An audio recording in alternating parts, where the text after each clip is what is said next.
Sorry, I failed Bill. Okay, good evening. Sorry we're a little late getting started. For some of the new folks that are here, people I haven't seen for a while, we are now live on Webcast. So welcome everyone, and they don't see you.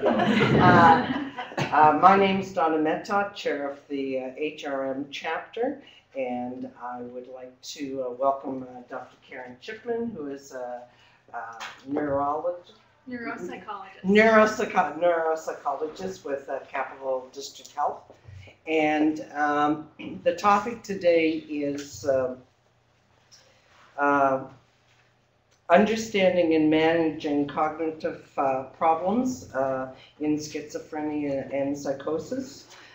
Problems in memory and thinking skills are very common among individuals who are living with a serious and persistent mental illness. This talk will address how cognition can be affected by schizophrenia and psychosis. And we will look at the impact that cognitive problems can have on everyday life, and the kinds of strategies that people can use to compensate for these problems. We will also focus on what family members can do to help support the difficulties with attention, memory, and executive functions like planning and organization. So please welcome Dr. Chipman. Thank you, John. Great. Well, thank you for inviting me to be part of your meeting this evening. So as Donna said, I'm going to be talking about cognitive problems in psychotic disorders, the impact that they can have on everyday life, and what people can do to help improve those areas. All right, so if you want to skip ahead to the next slide, that would be great. So when I'm talking about cognition, I'm actually referring to thinking skills, or the abilities that we all need to help us pay attention and concentrate, learn and remember information, express our thoughts, understand and solve different problems. A whole range of skills that work together to allow us to function in our environment. So I'd like you just to ask yourself a question. Does your family member with psychosis have trouble with any of the following? Things like remembering appointments, staying on task, following instructions, making plans, coping with changes in routine, managing household chores. If you answered yes to any of those areas, then chances are cognitive deficits are likely impacting on your relative's ability to manage day-to-day responsibilities, whether that be at home or at work or at school.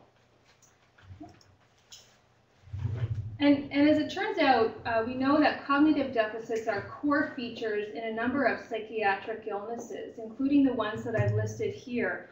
But this list is certainly not an exhaustive one. And tonight I'm going to be focusing on psychotic disorders in particular. You can skip forward to that. And as you all know, of course, psychotic disorders refer to conditions that affect the mind, in which there is some distortion or loss of contact with reality. And symptoms tend to be characterized or grouped into three main areas. So the positive symptoms include hallucinations and delusions. The negative symptoms include apathy and withdrawal. And then there's also cognitive symptoms, which can include problems with memory and problem solving or other abilities. But the cognitive problems are not as well recognized as the positive or negative symptoms associated with psychotic disorders. But they are actually pretty common in this illness. And so estimates suggest that about 85 to 90% of individuals living with schizophrenia experience difficulty with their cognition. Not everyone is affected in the same way, though. So some people may show many problems with thinking, while others may show few or none at all. And so this is just an important point to keep in mind as we go through the talk this evening, because it is hard to make generalizations across everyone who's been diagnosed with a psychotic illness. The most common types of problems tend to occur in 4 major domains: attention and concentration, speed of processing, memory, and executive functions, including things like planning, problem solving, organization, those higher level abilities that help us to be independent in our lives. And now, problems with thinking skills not only occur in those who have a well-established diagnosis of schizophrenia, but also in those who are dealing with their first episode of psychosis. In fact, cognitive problems often appear before any of the psychotic symptoms appear. For example, a drop in school performance may be one of the first signs to alert families that something may be wrong. But these cognitive symptoms tend to be overlooked because of the psychotic symptoms that take precedence. And it's not until the hallucinations and the delusions are treated and brought under control that people really begin to appreciate how cognition may also be impacted. Now, the good news is cognitive symptoms tend to be fairly stable in people with psychotic disorders, so they don't necessarily get any worse over time. And they may even get better if people can learn strategies to help them cope with the problems that they're experiencing. So, true or false? Do you think cognitive problems are caused by the psychotic symptoms and that they would go away whenever the hallucinations or delusions stop? Any thoughts with that? No? That's right. So, you want to skip forward. They're actually, as I said earlier, a primary symptom of psychotic disorders, and so they're still present even when the hallucinations and the delusions have subsided. And so that's why people with psychosis continue to struggle with day-to-day activities. It's because their thinking skills are still impacted even when other features of their illness have been well stabilized.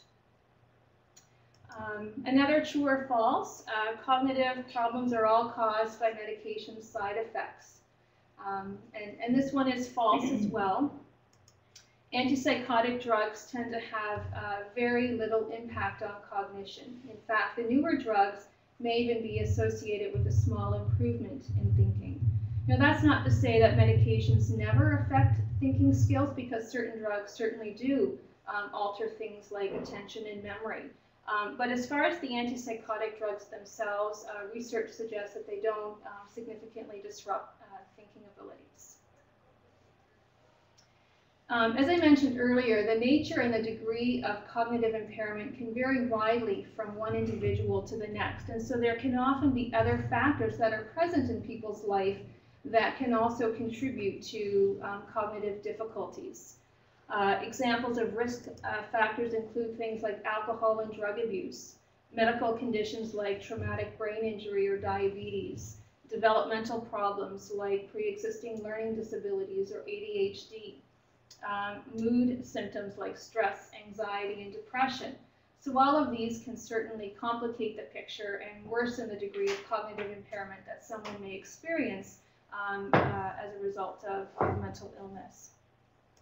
On the other hand, there can also be protective factors that are associated with fewer cognitive deficits. So things like milder degrees of illness severity or higher levels of education. In addition, not all cognitive skills are affected in people with psychosis, and so individuals often have a number of cognitive strengths that can be used to help them compensate for areas of weakness. Things like general intelligence, knowledge of factual information, academic skills like spelling, reading, writing, math. All of these abilities tend to be unaffected by mental illness or by psychosis in particular. And so this is an important point because it means that people with psychosis are no less intelligent than people who do not have a history of mental illness. But the reality is they may still face difficulties in targeted areas of thinking that are important to identify and understand so that we can know how to better support them in their day-to-day lives. So with that background in mind, I'd like to talk now about the kinds of signs that you can look for to identify the cognitive problems that your relative may be dealing with, and what you can do to help lessen the impact of those problems. And we'll focus on the 4 major domains that I mentioned earlier, starting first with attention and concentration. When we talk about attention, it's really quite multifaceted. So being able to pay attention means being able to focus without getting distracted, concentrate long enough to finish a task, do more than one thing at a time, or multitask. And people with psychosis can have difficulties with any one or more of those areas. And as you can imagine, those problems can lead to difficulties in various daily activities, like being able to keep track of a conversation, stay focused in a school or work setting, or attend to basic hygiene. Here are some problems or some examples of how attention problems may get expressed. Things like getting distracted in the middle of things, making careless mistakes, not completing tasks, losing train of thought or getting off topic easily, not being able to concentrate on books or movies, losing track of time. Do any of these examples sound familiar to you? Yeah?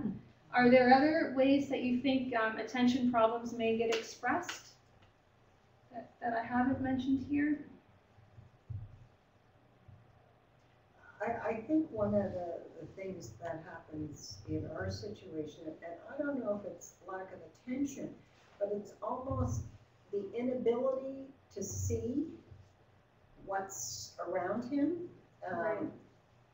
Thinking specifically in a household situation, Yeah. doesn't see that everything's on the floor, Right. and just doesn't seem to have. And yet in other areas, he's spectacular and very capable, and Right. Right. So a lack of attention to detail maybe Yeah. in certain respects. very much. Yeah. Mm-hmm. When you refer, sorry, when you refer to attention, are you also thinking of duration of time that you would focus That's right. on a particular item? Absolutely, yep. So being able to sustain attention for a longer period of time is one component of that. I guess what I was thinking is, I think we all have a priority of things that we like to do, and the things that are down at the bottom are the ones that we all tend to forget about from time to time. And in our particular case, it's as if that threshold is up the list, so that the things that perhaps he doesn't like to do but knows that have to be done fall off the radar for him. But the other, like when he's doing something that he enjoys doing, great. Yeah. No problem. Yeah, and I think for someone who has problems with attention and concentration, there needs to be a level of interest to engage that person. It makes it easier. If that interest is not there, it can be very hard to work through something in the way that we might be able to persist with it, even though we don't enjoy it or get a lot of, from that. My friend loses interest quickly about something, say if it was the clothes on the floor or hygiene. He would just say, "That's okay." And in his mind, it's all okay. Yeah. Are there strategies that you have found to be effective in helping to support problems with attention and concentration? Are there things that you think could help in these kinds of situations? There has to be constant communication and reminder of, it's often said that it's what you think is important, not what I think is important. But sort of a good communication on a regular basis. Yeah. To try to Yeah. reinforce that. That's critical, and I'll talk a bit more about that in a moment. And also making sure he's focusing on me, like eye to eye, or not other distractions aren't there. because sometimes the conversations just don't occur otherwise. Yeah, and I think that's a really important point too, and that links into the communication factor for sure. Yeah. So I've got if you want to skip forward, I've got 4 different strategies that can be helpful for folks who are dealing with these kinds of issues. And so we'll take a look at each of those now in turn, starting with communication. And so this is just an excerpt that's taken from the Complete Family Guide to Schizophrenia. And just as an aside, if you haven't seen that book already, it's really a great resource. So I'll just say that now. And so this is just an example of a conversation that we might have with someone, and it goes something like this. So, I was at the post office, guess who I ran into? It was Lee Thompson, and then it continues on with some details about that person. And he asked, I asked what he's doing, he said something about computers, and it continues on again further. Anyway, he said to say hi to you, and then I went to the market and conversation continues. Well, for someone who's got problems with attention and concentration, there's a lot of unessential details here that can be very overwhelming, and then that the person can begin to get lost in, and therefore become disconnected from that conversation. So if you want to skip forward, a much simpler way to convey the exact same message is just to say something like, I saw Lee Thompson today, and he asked me to say hello to you. And so you've really taken all the unessential parts out and given what the person really needs to know. There are other features of good communication skills, some of which have just been mentioned. And that first point, like you said, is just to make sure you have the person's attention before you begin to engage. So whether that's eye contact or through a simple touch on the arm, you want to make sure that the person is actually listening and attending to what you're saying. And then when you're having a conversation, as much as you can, try to stick to only one topic or one idea at a time, because any more than that, for someone who struggles in this area, can become overwhelming. If there are requests or instructions that you want to deliver, trying to present them in single steps rather than giving all the steps all at once and expecting that person to be able to take in that information. At the end of the conversation, it can be really helpful to summarize and repeat the most important information. And in some cases, you may even want to ask that person to repeat back or explain the main points, just to make sure that there hasn't been any miscommunication or misunderstanding about what it is that you want that person to walk away with. Another strategy is to encourage doing only one thing at a time. And so, we live in a world where we are constantly multitasking.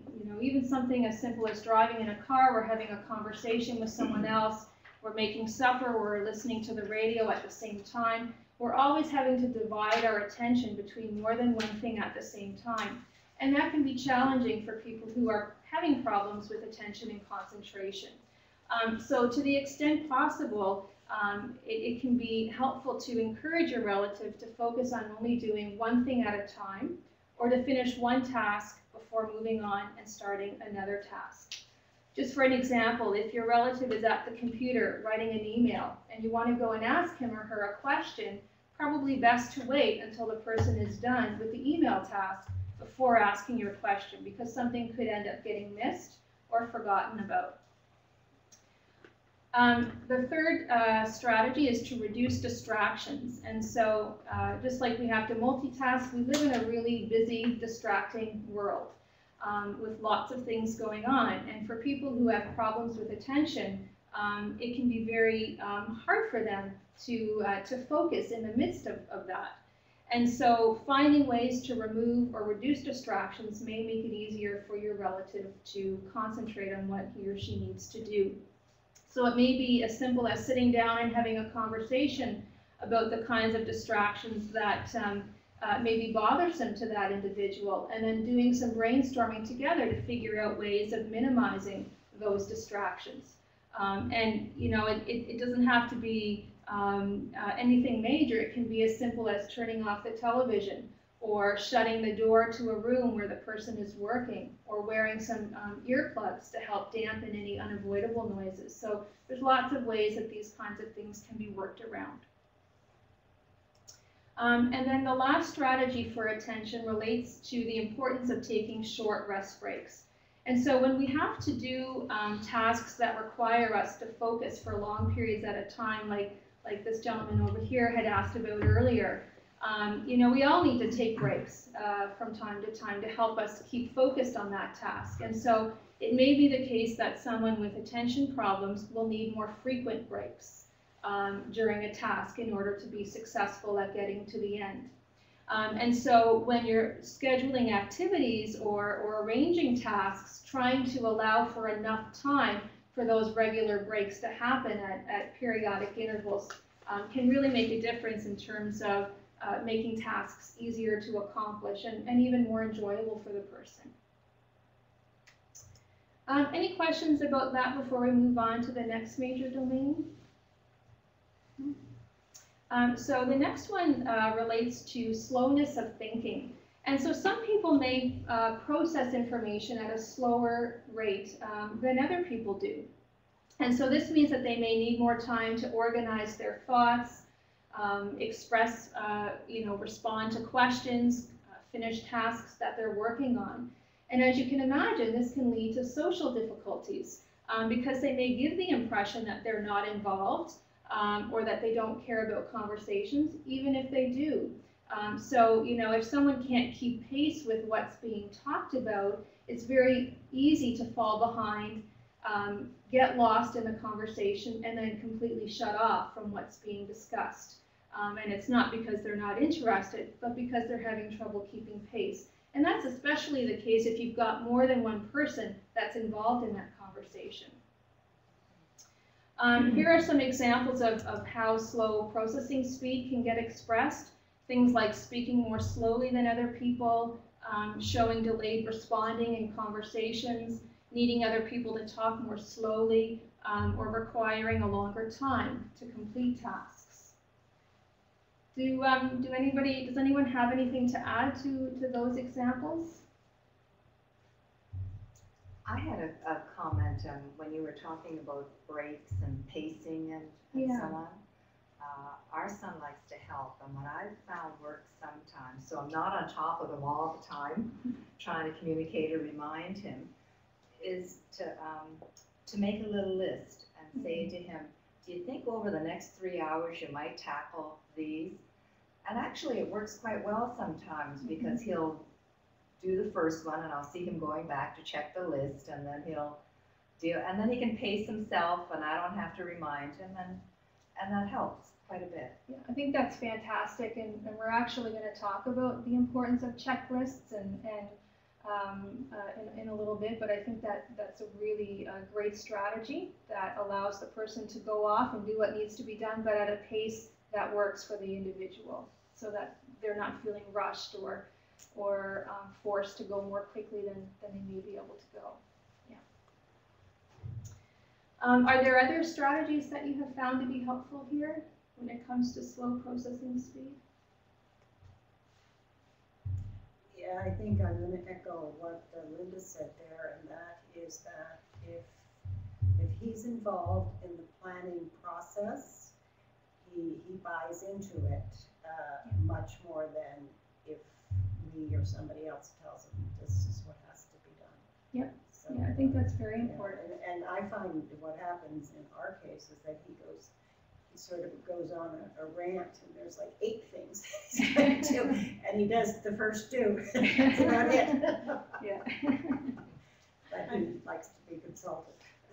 I think that's critical, right? In terms of respecting the individual and finding how to work together in a way that allows for greater success.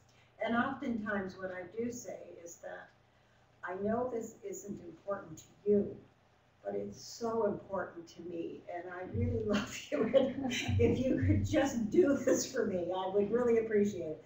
And oh, sure, no problem. But, there are things that he's got to do that are not on his radar, but they're on my radar, and it has to do with hygiene and keeping things clean and him as well as other things, yeah, so that works well. I find also timing, like his speed of thinking or completing tasks. So we've thought for quite a long time, timing is everything, whether he's receptive. Yep. And that makes a big difference. Yep, knowing when to raise things, yeah, when to approach different topics, yeah, that's really important too. I have to do that with my husband. Yeah. And it can take a few months. We all do that.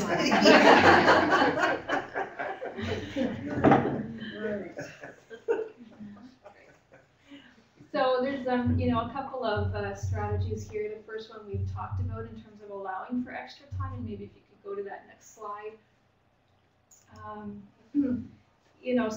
So some people, even if they're slow, it doesn't mean they're not competent at the job that they're doing. They just need to have extra time to get the task done. And by rushing them, it doesn't really serve any purpose other than making the person feel more uncomfortable and perhaps self-conscious about the problem that they may be having. So to the extent that you can give extra time, that's a really great thing. In job settings, this may mean, choosing jobs where there can be like a self-paced workload, having responsibilities that require less speed, or even limiting the number of tasks that need to be completed in a given day.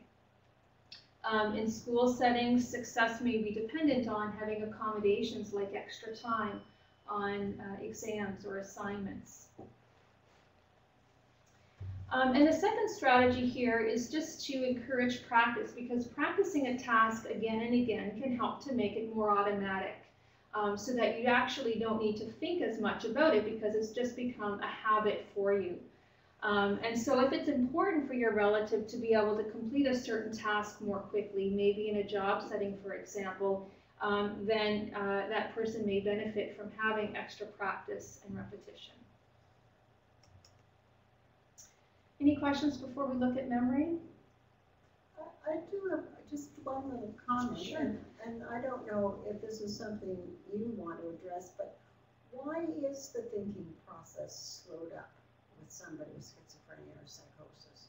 Do we know, like, physically what's happening there or what's not happening? Mm-hmm. There can be different reasons. There may be compromise or dysfunction in the underlying neural circuits that don't allow information to be processed as quickly as other people may be able to think about and process information. But also medications, even though they don't necessarily impair cognition in particular, it does cause some slowness, and so that may be another factor too. But for many, it's just the underlying neural circuitry that's been compromised by the illness. Okay, so in terms of memory, when we record or when we commit something to memory, the information has to go through 3 separate stages. So the first is recording information or taking that information into memory, and that requires us to be paying attention. The second stage is retaining or storing information over time. And the third stage is retrieving or being able to pull out information whenever we need it down the road. And so people with psychosis can have problems with any one or all 3 of these stages of memory. And if you want to flip ahead, we can also think about memory as existing along a timeline as well. And so the really remote memories from childhood, those tend to be generally well preserved. It's the things that happen more recently that tend to be disrupted. So lots of people can tell me who their first grade teacher was, or what they did for their 10th birthday party, but they may not be able to tell me what they ate for supper yesterday, or what movie they watched last week. And as well, there can be problems with future memory too. So in terms of remembering when to take medications, or when to go to a doctor's appointment, or when to return a phone call, those prospective kinds of tasks can also be challenging. So problems with memory can have pretty widespread effects on our day-to-day activities. in terms of having to remember to take care of household responsibilities, learning new skills for a job, studying in school, keeping track of self-care activities, and remembering important dates. So lots of ways in which this can be disruptive. Here are some examples of memory problems that you may notice. Things like repeating questions or retelling stories to the same person, forgetting details of conversations, forgetting names, misplacing items, needing reminders, forgetting medications, maybe forgetting bills. So lots of ways in which this can crop up. Anything else to add to this list from your experiences? One question.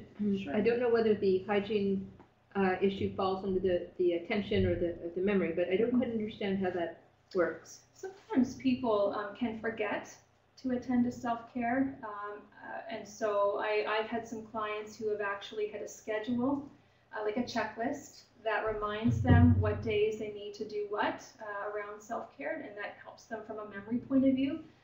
For other folks, it may be more, though, about lack of interest, apathy, lack of motivation, the negative symptoms that really make it hard for them to engage in those kinds of basic activities. Yeah. So it can be, a variety of reasons why that can happen. Are there any strategies here that you have found to be helpful in terms of dealing with memory problems? I guess one approach when it comes to memory problems that I use, and if you want to know whether or not something has been done, you take the approach, well, how did you make out with cleaning up the floor in the kitchen? Oh, I didn't do that. Oh, okay. Do you think you're going to be able to do it tonight? So the approach has to be one that's not being critical, but Absolutely. one that's just being supportive and of regular interest. I think that's really great, though, too, because it's very easy to put someone on the defensive when they feel like they're being criticized or judged. And so that's a really great way of approaching those kinds of difficult topics to discuss. What seems to be working well that I use and that I've told my daughter to use is a book. Yeah. And absolutely. it's like our Bible. I call it our Bible. And every time, we look at something in the paper, I'll say, oh, write that in your book, right? Mm-hmm. So she does that now. Every time I phone her, and I say, oh, do you want to go shopping next week or something? And she'll say, yeah, sure. I said, do you have your book with you? Go get your book. So it's like a book. She has the same one that I do. And everything goes in it, like all the, and I keep reminding her, like when I talk to her, that, get out your book, That's go to really your book. great. Yeah, and it really works well. And she's sort of having fun with it, like, and then I'll write things in it when she leaves her book around the house, like, kiss your mother. Tell your mother you love her. So, little surprises. Yeah, so it's a fun way to do that. Yeah, that's great. So it's sort of fun. Yeah, and I mean, it's something that we all have to use. I mean, Yeah. most of us have to rely on those kinds of memory aids. And so, it's not out of the ordinary to expect that someone who has memory problems but it does take some getting used to. So there has to be a routine. And that's why I got her the same book that I have. Like, I do it, so, it's not something out of the ordinary. Exactly. So. Yeah, that's great. And it's nice you provide little reminders, but in a way that's not talking down or nagging, like you mentioned before. Yeah. To-do lists are very common. I mean, Absolutely. we have to have them. I know. For most people, you're working. Yep. That's Calendars, reminders. Yep.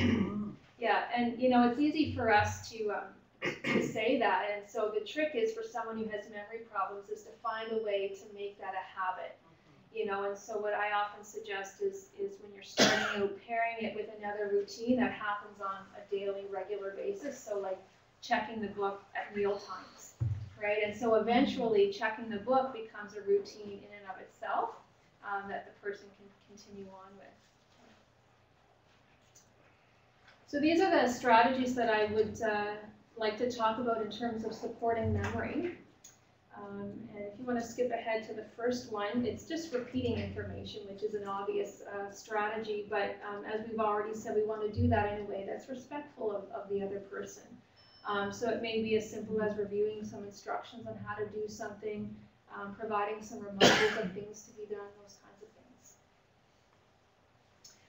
Another important strategy is to help set up some routines, because routines provide a way for things to become more habitual. They happen more automatically, which lightens the load on a person's memory. And there's lots of ways that routines can get used, and so it may be that you want to do certain activities at certain times of the day or certain days of the week, and you're always going to do them in the same way every single time. So that's one way of building a routine. Another way is to always put belongings in the same places so that the person knows where to find them. But it requires the person to be willing to do that and to sort of be motivated around implementing these kinds of routines in their day-to-day lives. We've touched on the importance of memory aids, and there's lots of different variations. So what works for one person may not for another, but there's so many different options these days that there's something here for everyone. So calendars are an obvious one that work well. Checklists, as we've talked about, journals and diaries can also be helpful. Post-it notes put next to the phone or even in the car if someone needs to jot something down. Some people like to have bulletin boards with message pads and reminder notes. Pill containers, most people are using those these days. Alerting devices, so there's lots of electronics that can be really helpful around supporting memory. So cell phones, watches, those kinds of things that can be programmed to remind the person when they need to take medication, or when they need to leave the house for an appointment, or when it's time to go catch a bus. And then the last strategy is to use hands-on demonstrations, because some people are real visual learners, and so that's how they learn, by seeing something being done. And so if you're showing your relative how to do something new or difficult, it can help to model that task step by step, and then get the person to practice with you, and then you can provide some corrective feedback if you need to. And then coming back to checklists again, so if the task is to learn how to use a new washing machine and dryer, if you've got a checklist and it's posted in the laundry room, then that person can go and do that task independently and have sort of a guide for what steps need to happen when. Any questions before we look at the last area? Okay. So the last major domain I wanted to talk about is executive dysfunction. And so this refers to things like organizing thoughts, planning ahead, setting goals, initiating and following through with tasks, making decisions, solving problems. So all of those higher level abilities that we need to be independent in our day-to-day lives. So if someone's got difficulties in this area, it can really impede with how independent they can actually be. Let's skip ahead. So here are some examples of how executive dysfunction can appear. Maybe the person has trouble starting or finishing activities, does not seem to plan ahead or think about the consequences before acting. There may be some disorganization in how they approach tasks. They may have trouble adjusting to changes or dealing with unexpected events.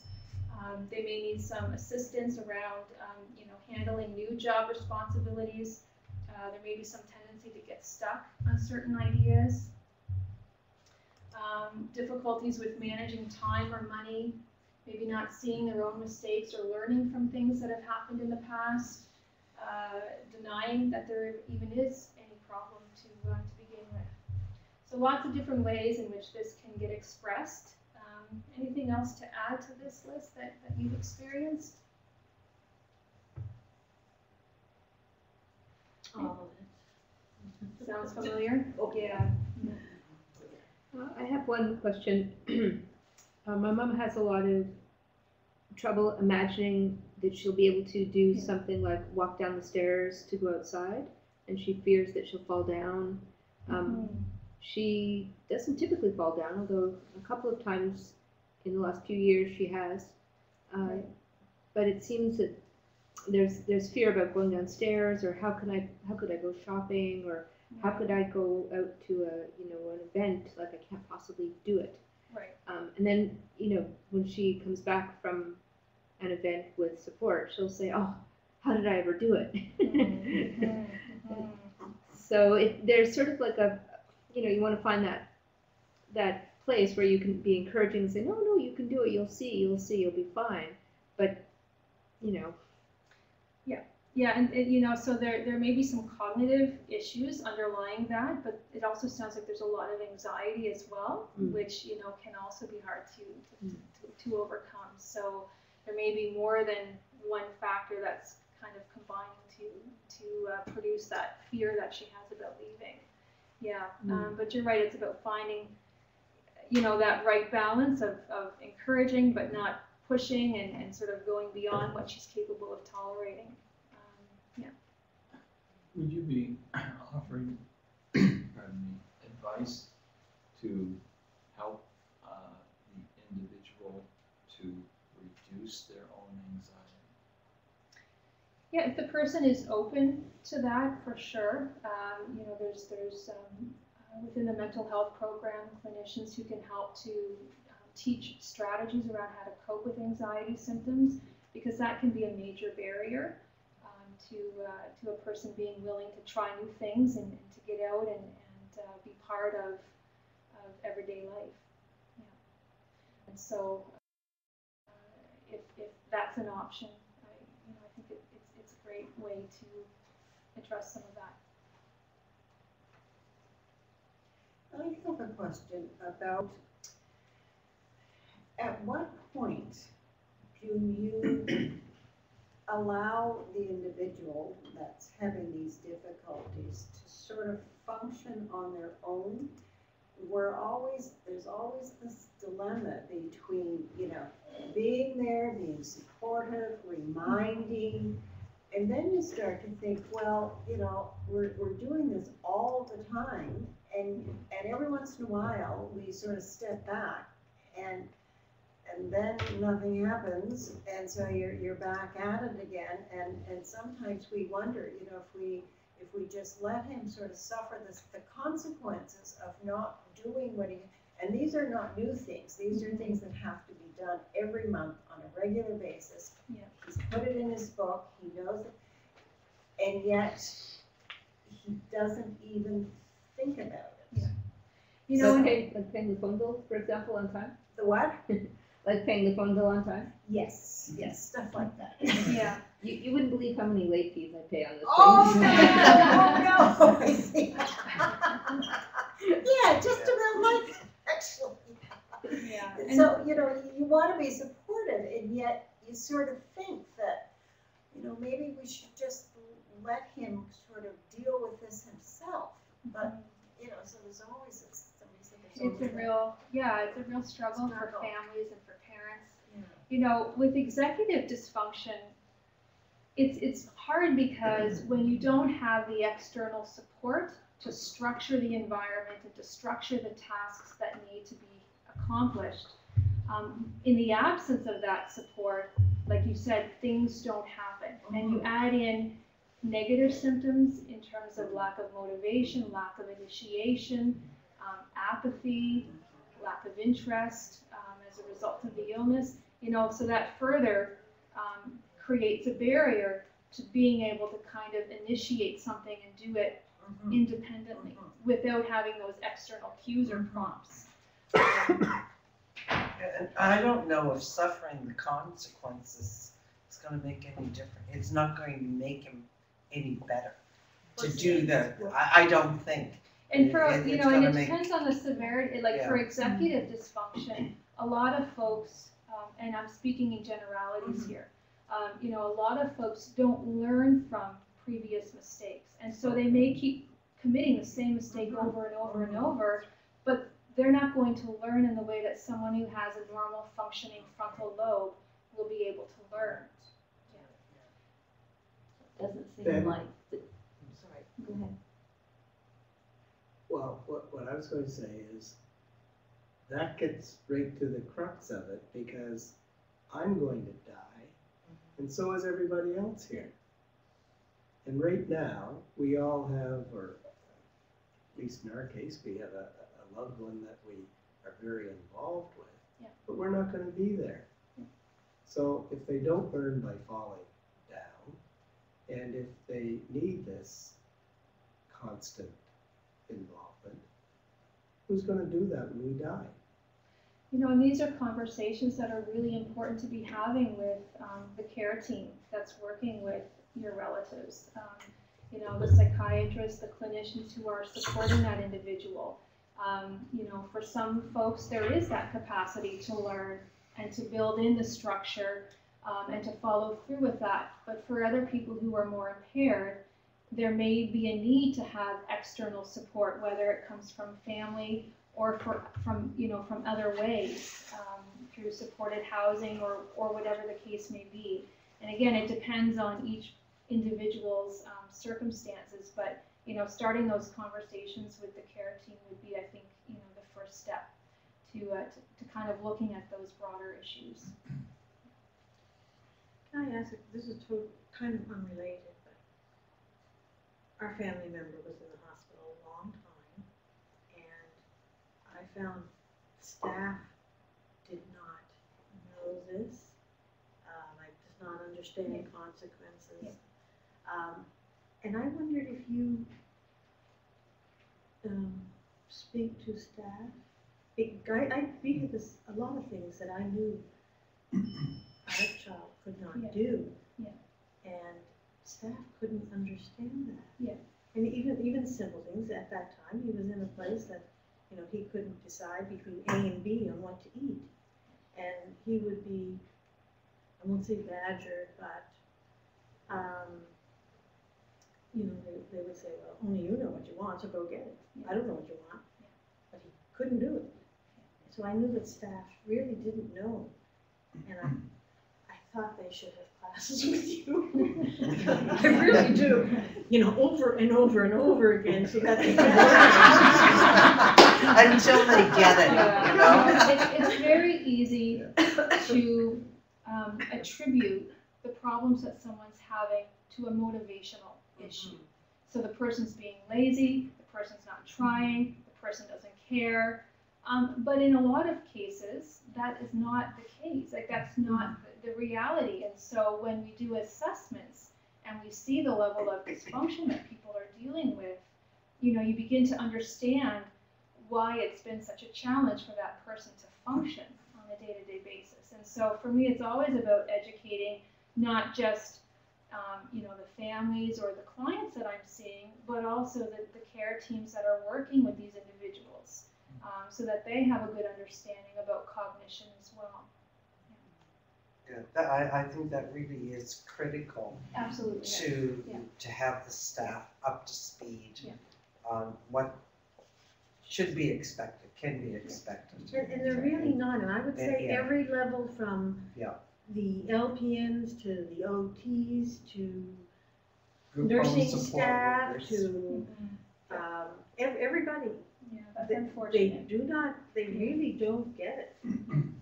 Well, for people who are hospitalized long term, like my relative, to go back to the question of not being inundated with bright lights and bright sounds, I was thinking, you know, who could possibly feel calm in an environment like that year after year? Yeah. And who would want to shower in one of those lousy washrooms anyway?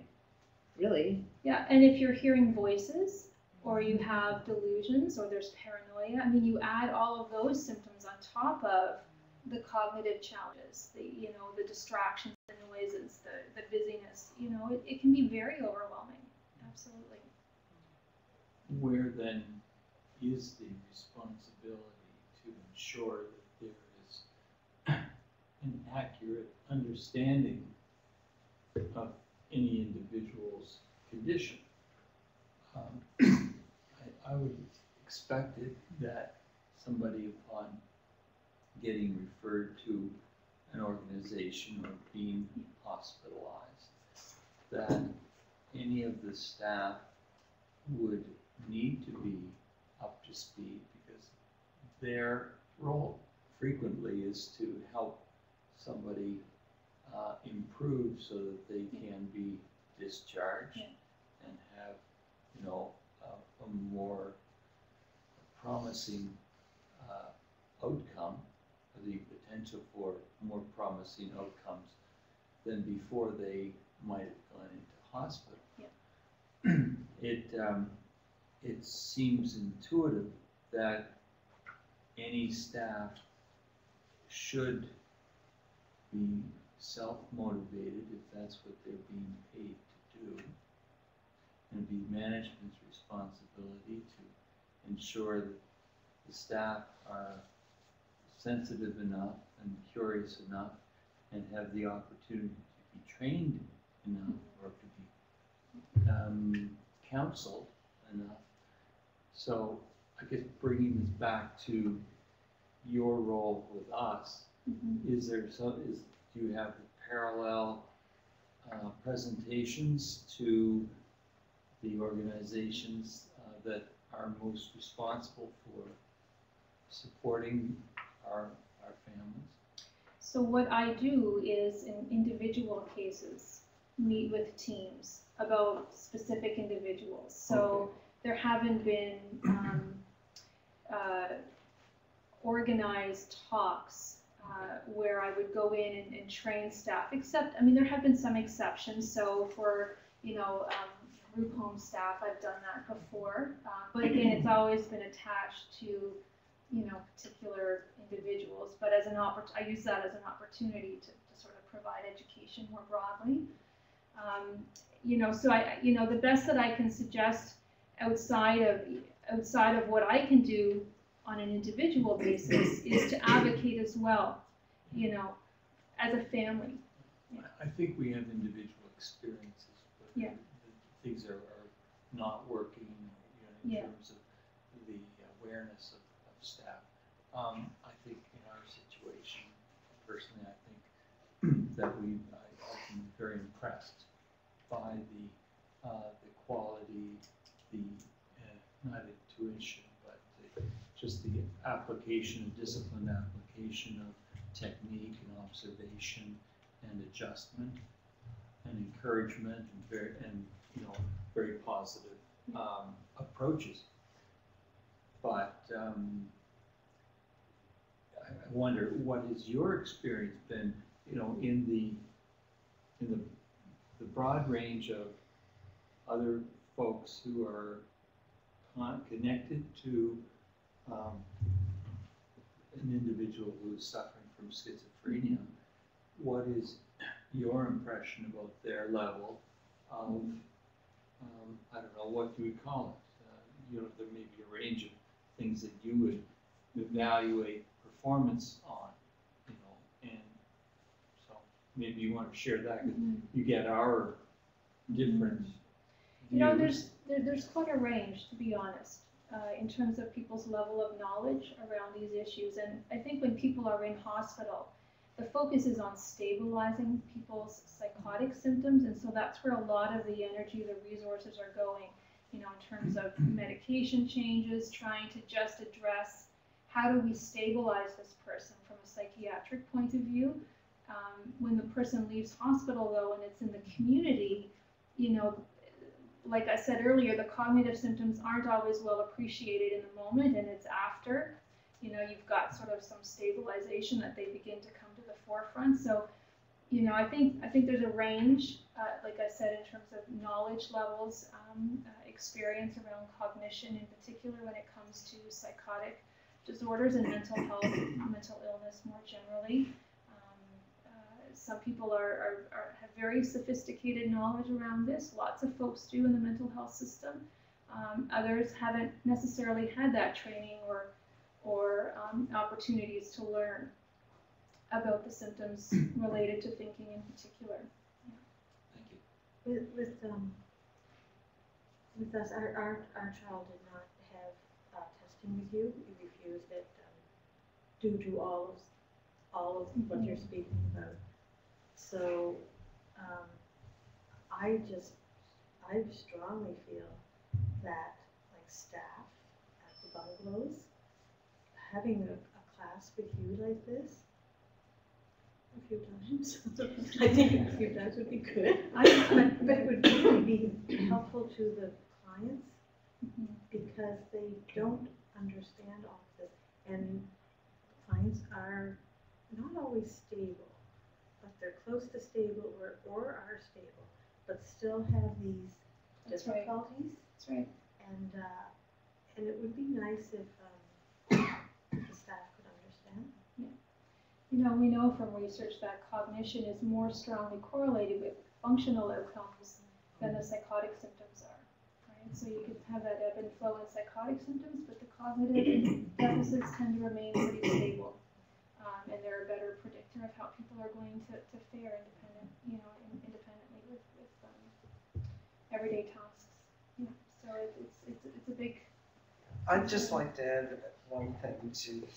We really, when we see the deficits from staff or whatever, we really do need to make management aware of our experiences. When we see something that's not working, we need to let them know.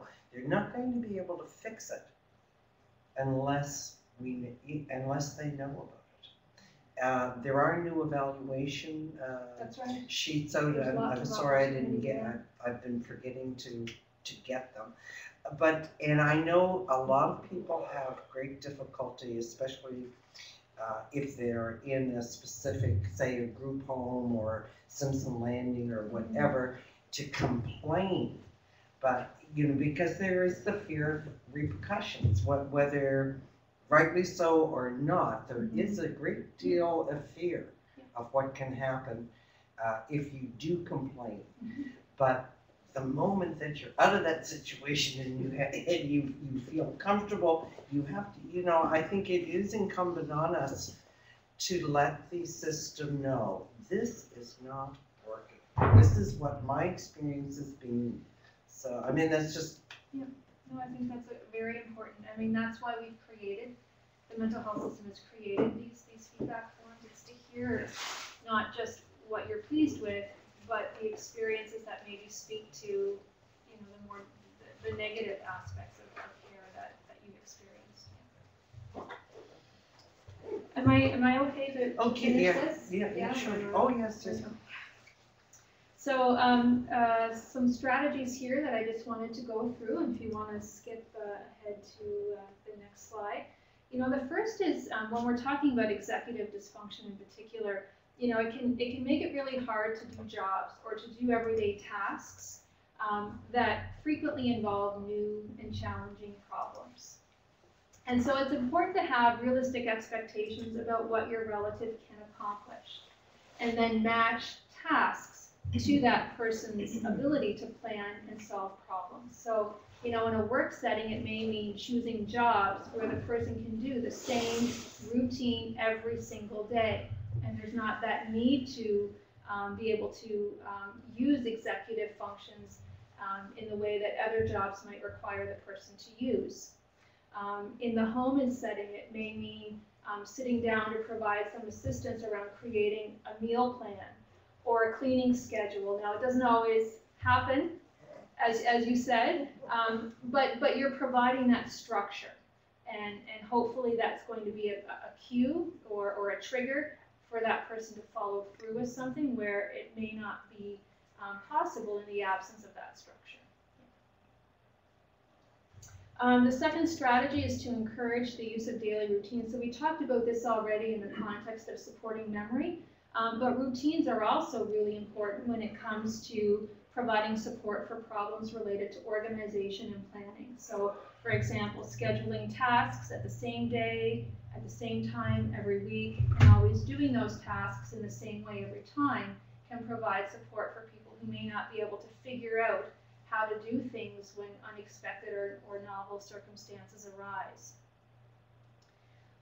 The third strategy here is to break tasks down and make checklists. But if there are complicated tasks that need to be accomplished, sort of modeling how you can take a big task and break it down into small, manageable steps.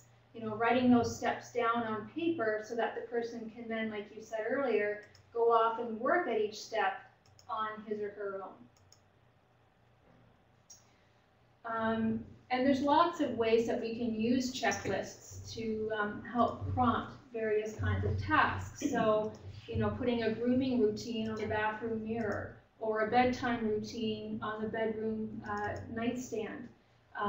If the person has difficulty remembering what needs to go out the door in the morning, having a checklist next to the front door, posting menus for specific meals on the fridge door, putting reminders of how to operate different machines like the laundry machine, the microwave, the computer, next to or on the appliances themselves. These are all things that can allow or foster independence for someone who may struggle with knowing the right steps to follow.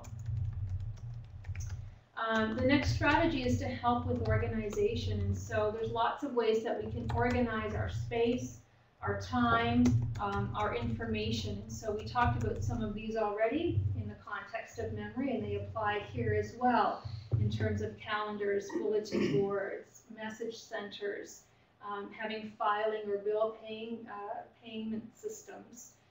So these are the kinds of things that can also make a difference and impose structure for someone who can't do that for themselves. Another strategy is to prepare your relative for change, because things that happen outside of the normal routine can be really stressful or challenging for people to deal with if they have executive dysfunction. A new psychiatrist, travel out of town, a new job, all of these things can be disruptive to an otherwise safe or predictable routine. And so the more that you can prepare your relative for change, the easier it may make that transition. But you also want to balance that by not providing too much advance notice or too much workup around that, because it can also serve to increase the level of anxiety. And so it's about knowing what your relative is capable of coping with in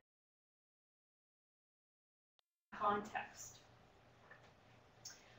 And then the last strategy just comes to providing structure around how to solve problems. So when we encounter problems in our lives, we often follow a very systematic approach in terms of defining that problem, looking at different solutions, evaluating the pros and cons, trying the best solution and coming back and evaluating whether that worked. But for someone who struggles in this area, that can be a real big challenge. And so on the next slide there's some things that you can do to help guide that process. So one is to ask guiding questions. You might want to say, what's the first step? What comes next? To get that person generating some ideas. If you're approaching a problem yourself, it may help to model out loud or to think out loud how you would walk through the steps of a problem-solving situation to demonstrate how that systematic approach can go. If you have a chance to observe your relative working around an issue or a problem, there may be ways that you can see where the individual is going wrong and sort of provide some guidance around that in a way that's helpful. So I know I kind of went through that last section a little bit quickly, but any questions about any of that? No? So just to wrap up with a few take-home messages, we've talked a lot tonight about the kinds of cognitive problems that are common in people who are living with psychosis. We've also looked at how these problems can impact on their day-to-day lives in a number of settings. And hopefully you've got some ideas around strategies that may be helpful, and clearly you're already doing a lot of the strategies that I talked here. It can feel a bit overwhelming or daunting to have to think about how to approach these kinds of challenges or how to make changes in someone who's struggling with cognition. But it's really important to keep in mind that even very simple changes can make a big difference to a person's level of functioning. And if you feel that you do need more assistance, I would encourage you to talk with the care team, because there are are folks within the mental health system who may be able to help you and your relative to come up with cognitive strategies or daily living skills that can address that person's particular needs. And then on the last page, I've just got some resources here. I've mentioned the book already, but this is also a free download that also has some really helpful information too. And I brought along those handouts tonight that our service has developed that we distribute to people for some general information and education around cognition. Am I allowed to make a comment? Sure. Is there such thing as a cognitive rehab workshop? I mean, if you break your leg and you need work on it, and you don't go to your mother-in-law or your next door neighbor, you go to a rehab center that helps you with the situation you're in to build up that leg and get back on track. But it seems like people with mental illness that are suffering from some of these cognitive problems, there doesn't seem to be anything sort of structured that where they can go to sort of be guided and to help with that. And that's a real area that's lacking in our system, for sure. Cognitive rehabilitation, depending on how you define it, you know, there can be some benefits associated with that if it's tailored to the individual's circumstance and it's geared toward very specific functional goals. Right now, we're starting a trial of offering some one-on-one cognitive rehab through my clinical service in the mental health program. So we have some referrals coming in for that, and we're going to see how that goes and whether it's something that we want to continue offering. But I don't know of any other opportunities through the mental health program where that's available. Yeah. But hopefully that will bring some benefits. And we have, I'm just going to carry on here. At one of the conferences that we had, there was a young woman that spoke to us about like, would it be called a video game that was developed for people with cognitive problems who want to go back to work, and it sort of you know, goes through certain scenarios and they have to work at it like that in a couple hours every day. Right. What is your feeling about that type of? Yeah, well, you know, from what I understand of the research, you can get really good at doing those games. But the extent to which that can generalize to everyday life, it's not there. And so in order for cognitive rehab to be successful, it has to be part of an integrated psychosocial rehabilitation program where, you know, you're dealing with specific issues that are related to work, school, daily living, and you're problem solving around that individual's circumstances, providing some evidence-based strategies that you're training over time. And there may be a place for those cognitive games or the computerized tasks, but at this point, the research suggests that there's very little generalizability. Yeah. Todd, do you have There was a some question questions? from Danny online. Okay. She wanted to know if it's possible to obtain a copy of the slides. Sure. Yeah, I can send it to Donna. Yep. We already got copies, so. Yeah, you would have the copy. Yeah. So anybody who wants slides, just email me and I'll send them to you. And so Danny Himmelman. Okay. Danny, email me, please. I would always say for learning, for repetitive learning, consistency was something I found very important. Absolutely. Some things took unbelievably long time, but we're seeing progress. Maybe a year and a half, but we're seeing progress. Well, that's really great to hear that, you know, because it can be frustrating, and so there may be a tendency for families to want to kind of just give up because it's not working after a while. But that consistency is critical for making a difference and for making a change. So it's great to hear that even though it's taken a long time, you're now starting to see the benefits of that. Yeah. And you know, that's a challenge when you're dealing with hospital settings, right? Because staff are constantly changing, you know, from shift to shift. So it's hard to maintain consistency in that type of environment. So that the fact that you've been able to achieve that, in your home or in the community, that's really helpful. Well, it was, home on weekends. Yeah. And just staying with it always the same. Yeah. But very slow because it wasn't 7 days a week. It would be maybe 3. Right. But it does, it works. It's just very, very slow. Yeah. Not in the hospital. Any final questions?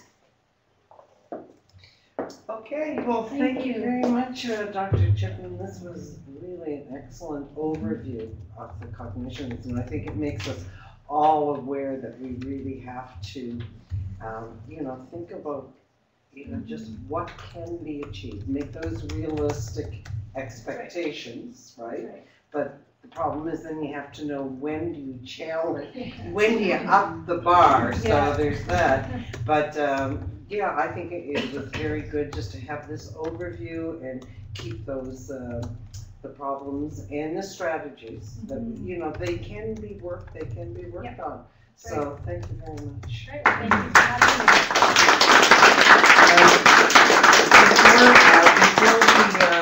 Before we close on the webcast, I want to let people know about next month's. We have next month, I think it's March 9th also, second Monday. We're going to have Dr. Zenobia Ursulik, and she will do an introduction to motivational interviewing. And for those that may not be familiar with that term, motivational interviewing, or MI, is a counseling style that enhances people's internal motivation to make some healthy behavioral changes.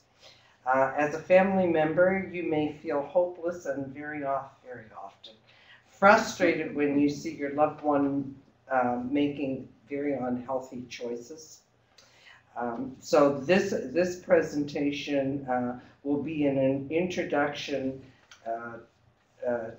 to some techniques that we can use to diffuse the tension and build a collaborative relationship with our loved ones, so that perhaps some healthy choices will be made. We're also planning on that's going to be the introduction is in March. April and May, we are planning on having maybe some role-playing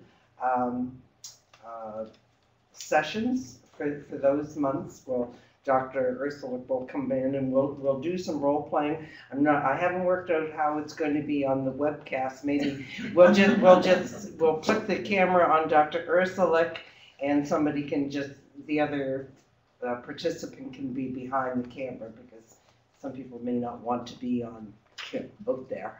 So anyway, we'll look forward to seeing you next month. Okay, thank you. So we're going to have a short break.